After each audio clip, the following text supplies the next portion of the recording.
Assalamualaikum warahmatullahi wabarakatuh. Alhamdulillah, jumpa lagi dengan saya di channel Fisika Edu.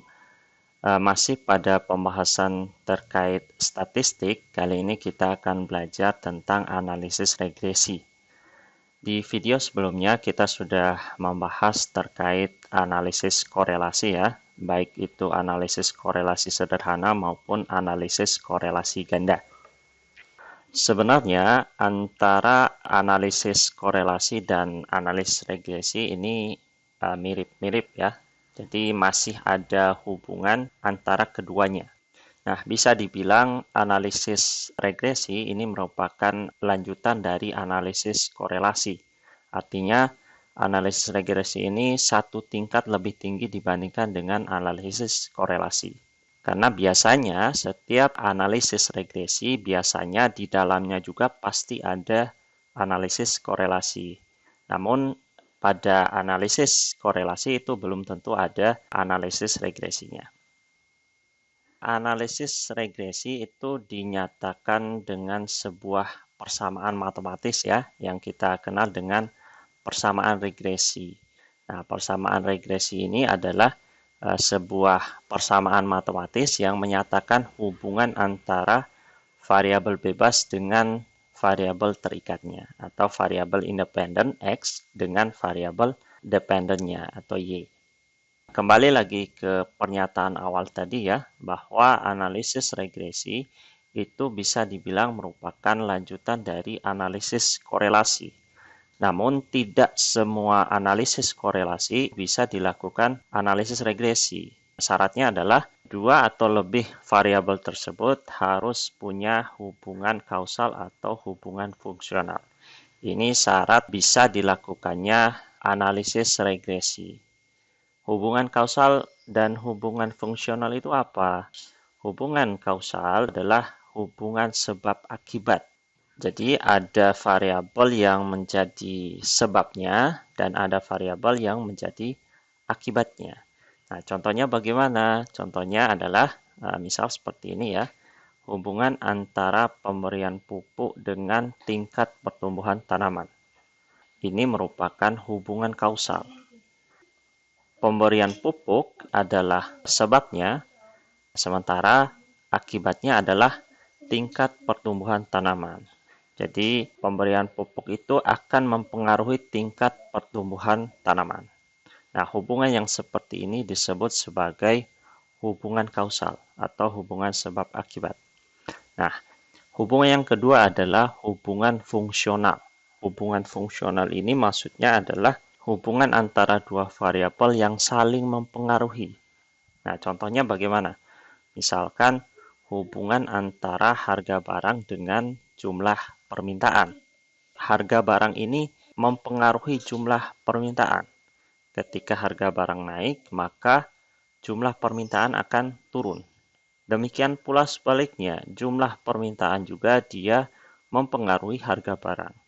Ketika jumlah permintaan turun, maka harga barang nanti akan kembali turun. Jadi hubungannya dua arah. Harga barang mempengaruhi jumlah permintaan juga mempengaruhi harga barang. Nah, ini disebut sebagai hubungan fungsional, beda dengan hubungan kausal tadi. Hubungan kausal tadi dia hubungannya satu arah. Pemberian pupuk dia mempengaruhi tingkat pertumbuhan tanaman. Tetapi tidak kemudian tingkat pertumbuhan tanaman ini mempengaruhi pemberian pupuk. Nah, kan tidak mungkin. Jadi hubungan yang satu arah seperti ini disebut sebagai hubungan kausal, di mana pemberian pupuk ini X-nya, Y-nya adalah tingkat pertumbuhan tanaman. Kemudian kalau hubungan fungsional, masing-masing variabel ini bisa jadi variabel X ataupun Y. Ketika harga barang jadi variabel X, maka jumlah permintaan jadi variabel Y. Ataupun sebaliknya, ketika harga barang menjadi variabel Y, maka jumlah permintaan ini menjadi variabel X. Nah, ini dua hubungan, kausal dan fungsional. Dua hubungan inilah yang menjadi syarat dua buah variabel atau lebih bisa dilakukan analisis regresi. Nah, ketika hubungan dua atau lebih variabel bukan merupakan hubungan kausal ataupun hubungan fungsional, maka itu tidak bisa dilakukan analisis regresi. Yang hanya bisa dilakukan adalah analisis korelasi. Misalkan seperti ini ya, hubungan antara tinggi badan dengan tingkat kematian. Nah, ini nggak ada hubungan kausal atau hubungan fungsionalnya. Tinggi badan secara teori tidak mempengaruhi tingkat kematian. Demikian pula sebaliknya ya, tingkat kematian juga tidak mempengaruhi tinggi badan. Nah, ketika hubungan antara dua variabel ini bukan merupakan hubungan kausal atau hubungan fungsional, maka tidak bisa dilakukan analisis regresi, namun masih bisa tetap dilakukan analisis korelasi. Nah, itu perbedaan antara analisis regresi dan analisis korelasi. Nah, kemudian kapan kita mengetahui apakah dua atau lebih variabel itu punya hubungan kausal ataupun hubungan fungsional? Nah, itu bisa kita lihat dari teori, dari buku ya.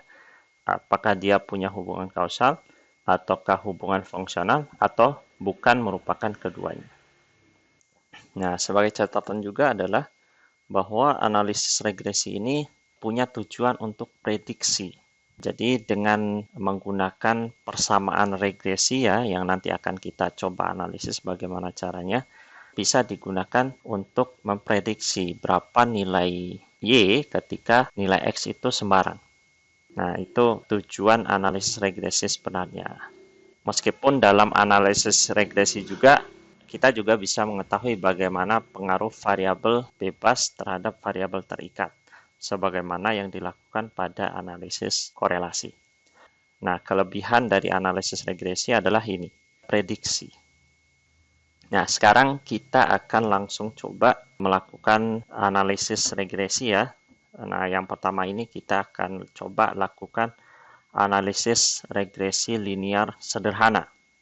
Nah, sebagaimana analisis korelasi, analisis regresi itu punya macam-macam atau punya jenis-jenisnya. Ada yang regresi linear, ada yang regresi non-linear, dan regresi yang linear pun ada yang regresi linear sederhana, ada yang regresi linear berganda atau multiple. Nah, pada contoh ini kita akan coba melakukan analisis regresi linear sederhana karena variabel bebasnya hanya satu. Nah, misalkan ada seorang mahasiswa yang melakukan penelitian untuk meneliti bagaimana hubungan antara kecerdasan dan prestasi belajar, di mana dalam analisisnya dia menggunakan analisis regresi. Datanya seperti ini ya, ada 11 orang responden, di mana 11 orang responden ini memiliki data kecerdasan dan juga prestasi belajar seperti ini. Nah, sekarang kita akan coba analisis regresi dari data ini dengan menggunakan Microsoft Excel.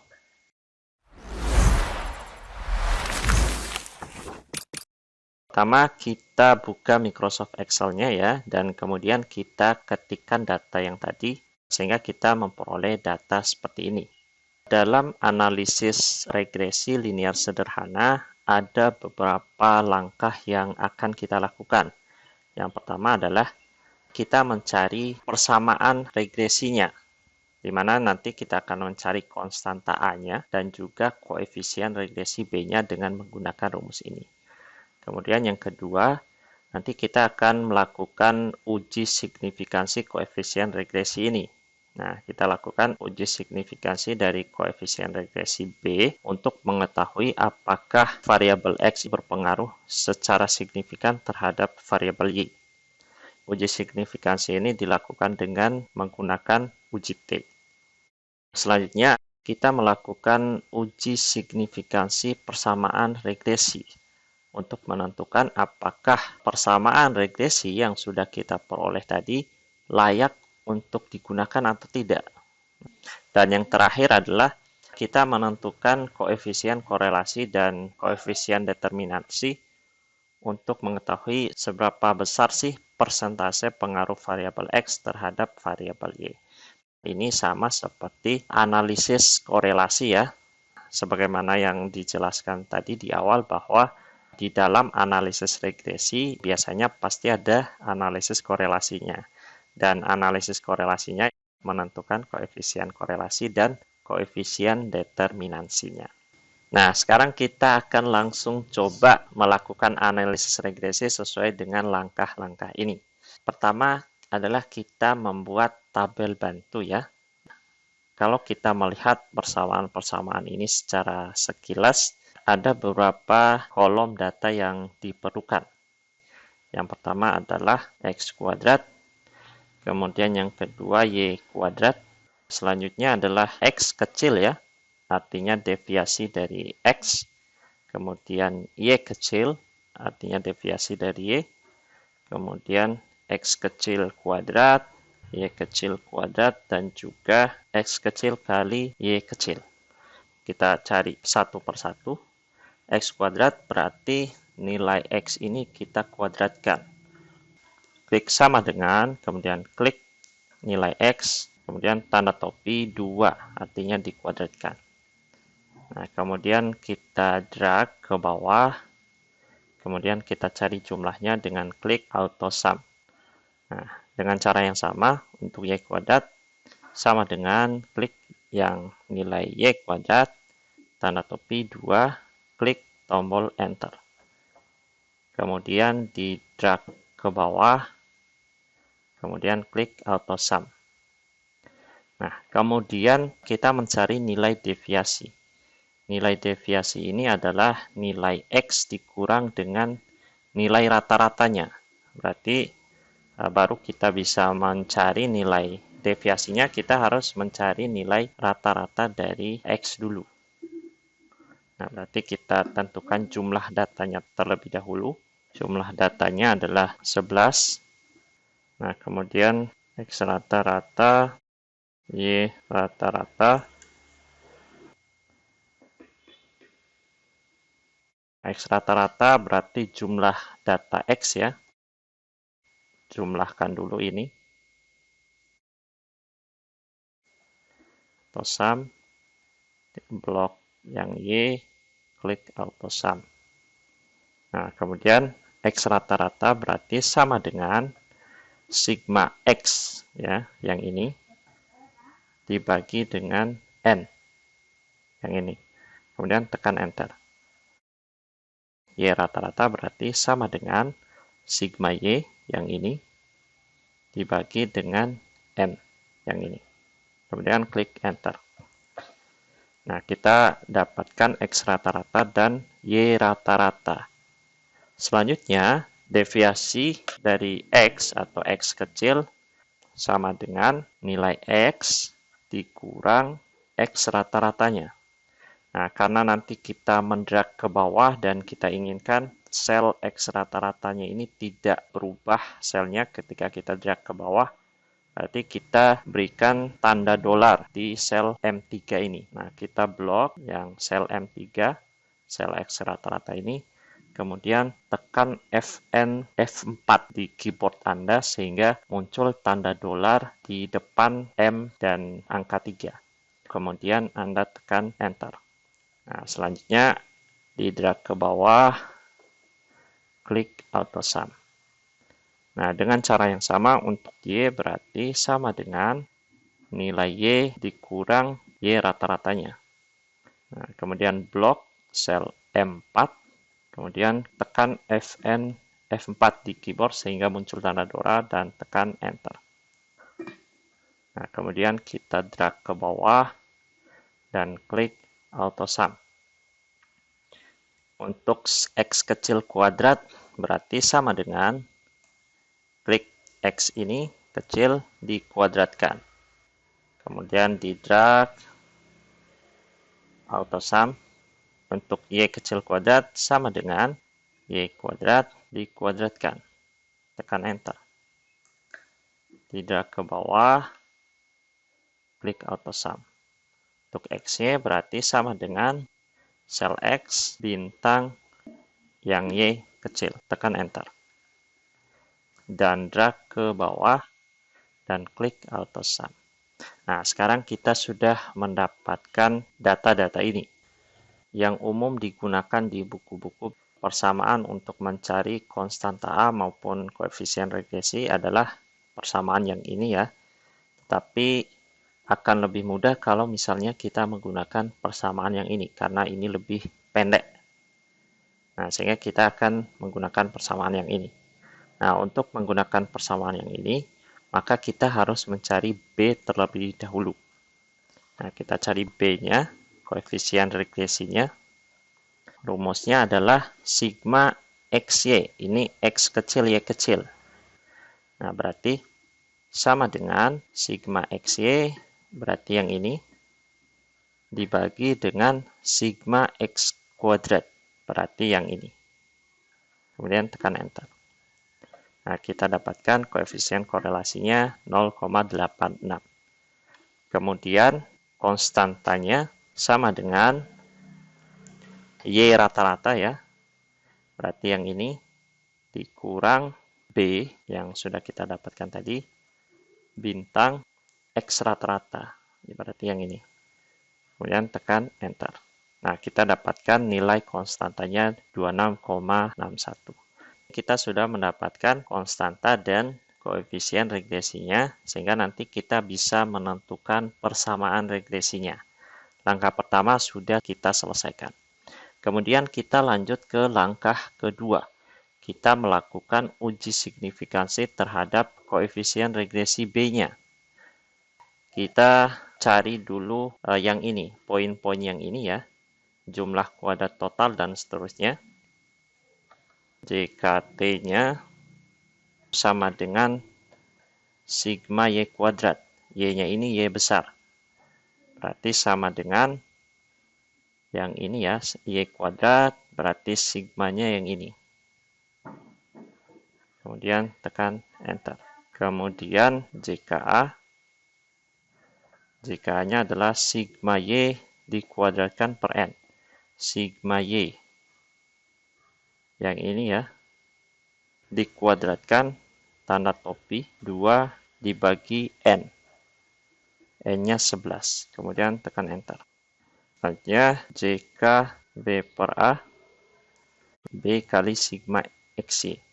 Berarti sama dengan B yang ini dikali bintang sigma XY. Sigma XY yang ini.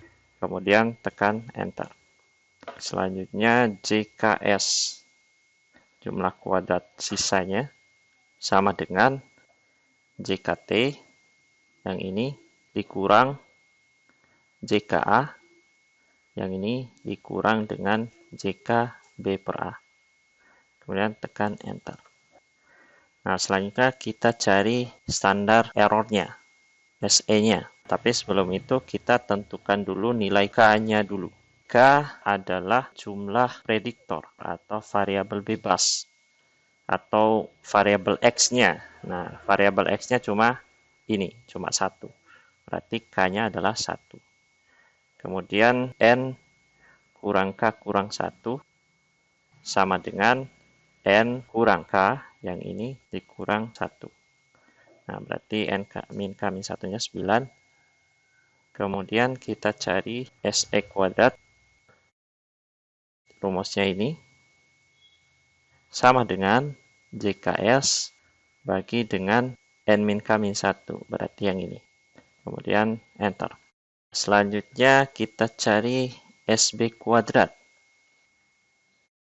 Sama dengan SE kuadrat yang ini dibagi dengan sigma X kuadrat. Ini X kecil. Berarti X kuadrat sel yang ini. Tekan Enter.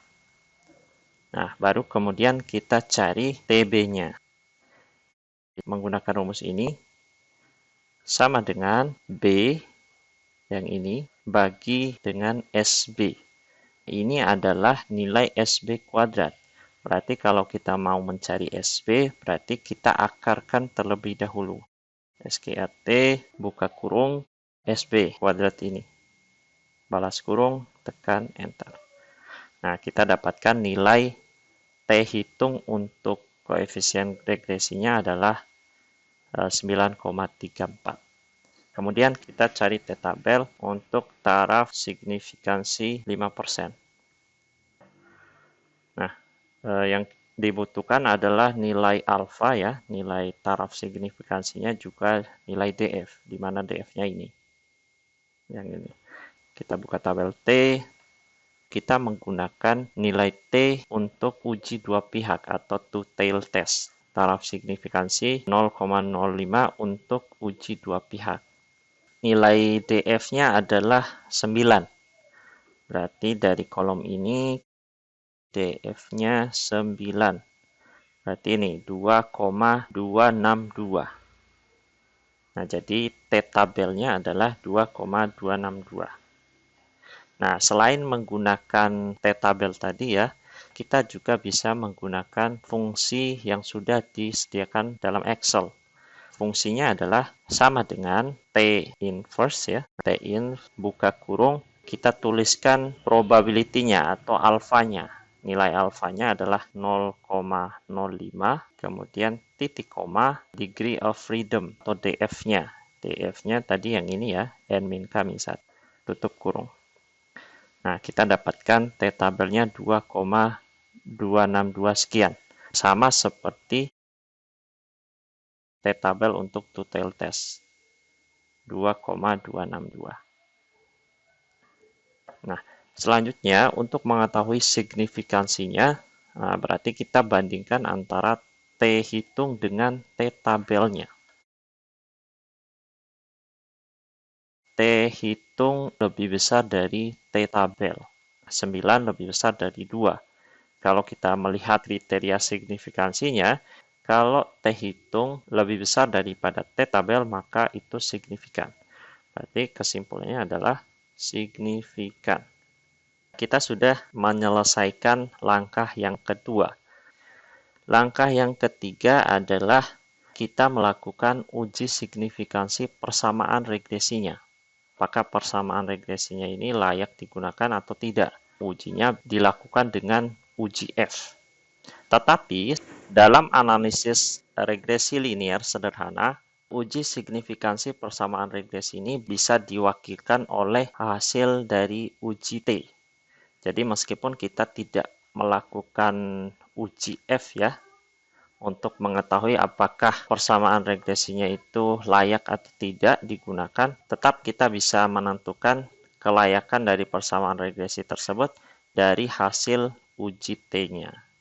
Nah, sehingga ini khusus untuk persamaan regresi linear sederhana, maka langkah ketiga ini bisa kita lompati kalau kita sudah melakukan uji signifikansi koefisien regresi.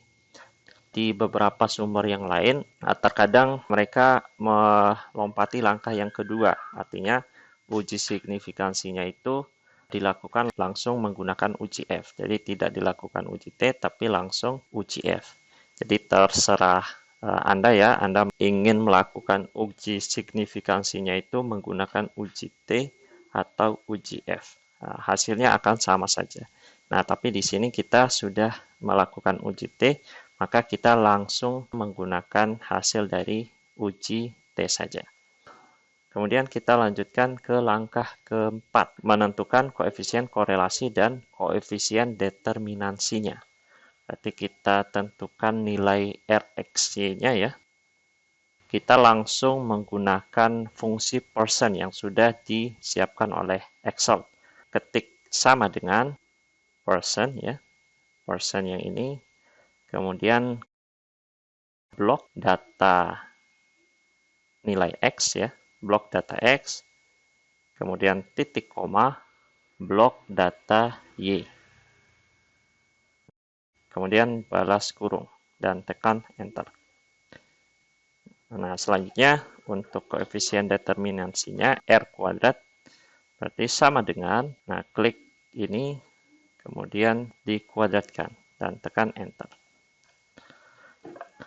Nah, ini adalah hasil analisis regresi yang sudah kita lakukan.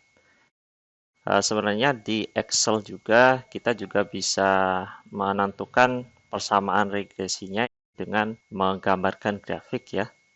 Dengan cara blok data X dan Y, kemudian klik menu insert, kemudian klik insert scatter ya, kemudian pilih yang ini, kemudian pilih yang ini, klik layout-nya, dan pilih yang ada fungsinya, yang ini. Nah, sehingga kita dapatkan persamaan regresinya seperti ini. Nah, kita dapatkan persamaan regresinya seperti ini. Kalau kita lihat, koefisien regresinya 0,8611, sama ya. Ini juga B-nya 0,8611.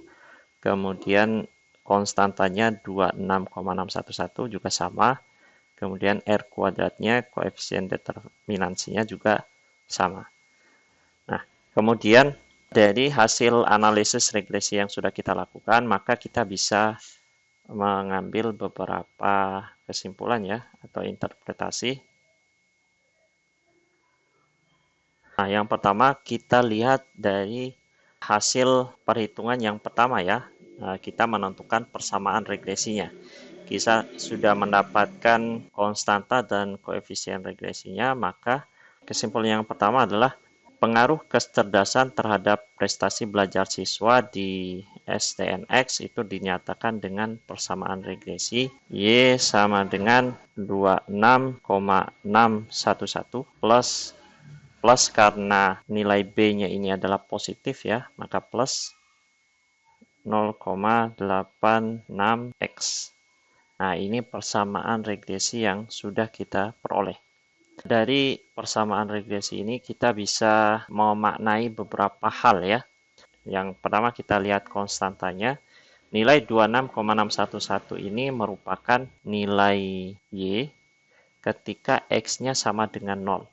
Atau kalau kita maknai nilai prestasi belajar siswa ketika nilai kecerdasan siswa itu 0.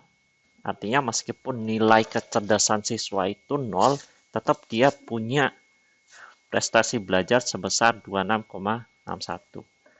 Nah, jadi meskipun siswa itu ya bisa dibilang tidak punya kecerdasan sama sekali, namun dia tetap memiliki nilai prestasi belajar sebesar ini. Itu makna dari konstanta ini. Kemudian yang kedua, kita lihat koefisien ini. Nilai koefisien regresi sebesar 0,86 ini bermakna bahwa nilai Y itu akan bertambah sebesar 0,86 untuk setiap kenaikan nilai X sebesar 1. Jadi kalau misalkan nilai X-nya naik sebesar 1, maka nilai Y-nya akan naik sebesar 0,86. Kalau nilai X-nya naik sebesar 2, berarti nilai Y-nya itu naik sebesar 2 kali 0,86. Nah, itu makna dari angka koefisien regresi ini. Nah, selain dari interpretasi tadi, nilai dari koefisien regresi ini menggambarkan pengaruh dari variabel X terhadap variabel Y.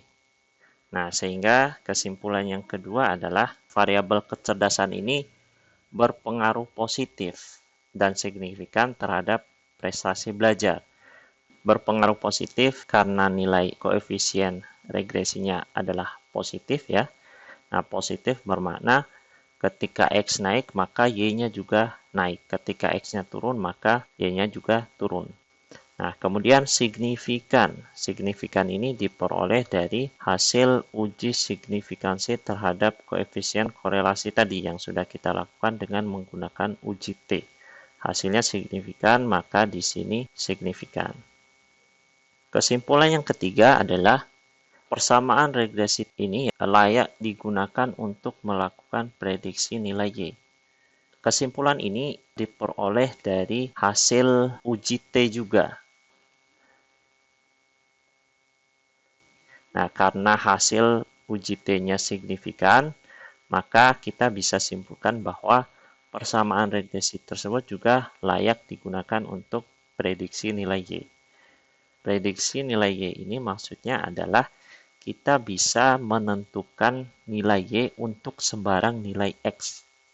Nah, di data ini kita hanya mendapatkan nilai X tertentu. Nah, bagaimana kalau misalkan kita ingin mengetahui nilai prestasi belajar ya, nilai Y, ketika nilai X-nya 60. Nah, nilai X 60 kan nggak ada di data ini. Nah, dengan menggunakan persamaan regresi ini, kita bisa menentukan nilai Y untuk sembarang nilai X-nya. Misalnya, kita ingin mencari nilai Y ketika X-nya 60. Nah, kita gunakan persamaan regresi ini. Nah, sama dengan 26,611 ditambah 0,86 dikali bintang. Nah, kita masukkan nilai X yang ini, 60. Jadi, kita bisa prediksi kalau misalkan skor kecerdasan siswa itu sebesar 60, maka kemungkinan besar nilai prestasi belajarnya 78,211. Kemudian kesimpulan yang keempat itu dilihat dari koefisien determinansinya. Karena koefisien determinansinya adalah 0,90, maka kita bisa katakan bahwa kecerdasan mempengaruhi prestasi belajar sebesar 90,66% ya. Ini dikalikan 100. Sedangkan sisanya, sisanya itu sebesar 9, sekian ya, dipengaruhi oleh variabel lain. Nah, itu beberapa kesimpulan yang bisa kita ambil dari analisis regresi. Mudah-mudahan bisa dipahami. Untuk video kali ini saya cukupkan sampai di sini. Assalamualaikum warahmatullahi wabarakatuh.